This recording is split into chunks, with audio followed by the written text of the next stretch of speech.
আসসালামু আলাইকুম। সৌদ মম কিচেনে সবাইকে শুভেচ্ছা জানাচ্ছি একটি সহজ পিৎজা রেসিপি দেখার জন্য।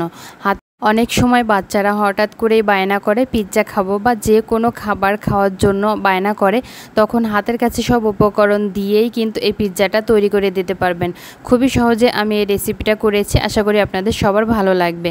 এখানে আমি 1 কাপ ময়দা, 1 চা চামচ ইস্ট, 1 চা চামচ চিনি আর সামান্য লবণ দিয়ে ভালো করে মাখিয়ে আধা ঘন্টার জন্য একটা সাইডে রেখে দিয়েছিলাম। আর ডোটা ফুলে এরকম ডাবল হয়ে গেছে, তো আমি এটাকে একটা সাইডে রেখে দিচ্ছি। আর এখানে সব কিছু কুচিয়ে নিয়েছি হাতের কাছে যে উপকরণগুলো ছিল। আর এখানে আমি মুরগির বুকের মাংস, আদা রসুন জিরা সব কিছু মশলা দিয়ে একটু হালকা করে ভেজে নিয়েছি। আর মাংসটা কিন্তু সুন্দরভাবে সেদ্ধ হয়ে গেছে। এখন চলে যাচ্ছি মূল কাজে। আমি ডোটা যে তৈরি করে রেখেছিলাম, এই ডোটা আমি যে কড়াইতে পিৎজা বসাবো আমি ওই কড়াইতেই দিলাম। আমি কিন্তু আজকে এরকম একটা কড়াইতে পিৎজা বসাবো।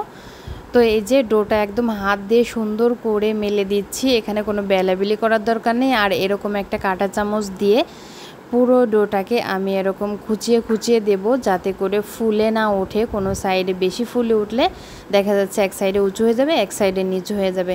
তাই সমান করে আমি কাঁটা চামচ দিয়ে আর কি খুঁচিয়ে দিয়েছি। আর দিয়ে দিলাম টমেটো সস। আর কাঁটা চামচের সাহায্যে টমেটো সসটা ভালো করে আমি চারিপাশে লাগিয়ে নেব। এরকম একটু সুন্দর করে লাগিয়ে নিলে একটু ভালো হয়, সব কিছু ভেতরে ঢুকে। আর মুরগির মাংসটা দিয়ে দিলাম। আমি একটু বেশি করে মাংস দিয়েছি, যেহেতু বাইরে থেকে কিনলে কিন্তু এত বেশি মাংস দেয় না। আর ঘরে তৈরি করলে কিন্তু সব কিছু বেশি বেশি দিলে অন্যরকম একটা মজা হয় যে কোনো জিনিসের। তো এরপরে দিয়ে দিলাম আমি হলুদ, ক্যাপসিকাম। এটা হাতের কাছে যদি না থাকে না দিলেও হবে, আমি এমনিতেই দিলাম, আমার ঘরে ছিল তাই আর কি। আর দিয়ে দিলাম কিছু গাজর কুচি।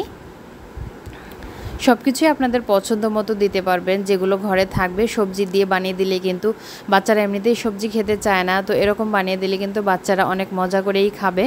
তো কিছু কাঁচামরিচও দিয়ে দিলাম, এটা স্বাদ অনুযায়ী। আর উপর থেকে পেঁয়াজের ফালি দিয়ে দিলাম। আমি একটু গোল করে একটা পেঁয়াজ কেটেছিলাম, সেটাই আমি দিয়ে দিলাম।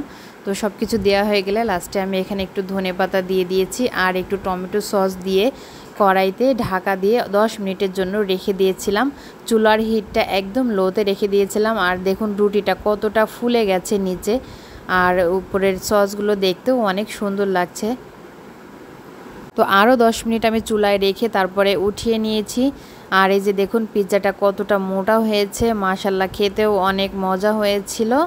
তো আমি এটাকে উঠিয়ে ঠান্ডা করে নিয়ে তারপরে এভাবে কেটে নিয়েছি, যেহেতু পিৎজা কাটার নেই তাই এভাবে একটা খুন্তি দিয়ে কেটে নিয়েছি। আর বাচ্চাদের দিয়েছি, বাড়ির সবাই খেয়েছে, আলহামদুলিল্লাহ অনেক মজা হয়েছিল। সবাই ভালো থাকবেন, আমাদের জন্য দোয়া করবেন। আল্লাহ হাফেজ।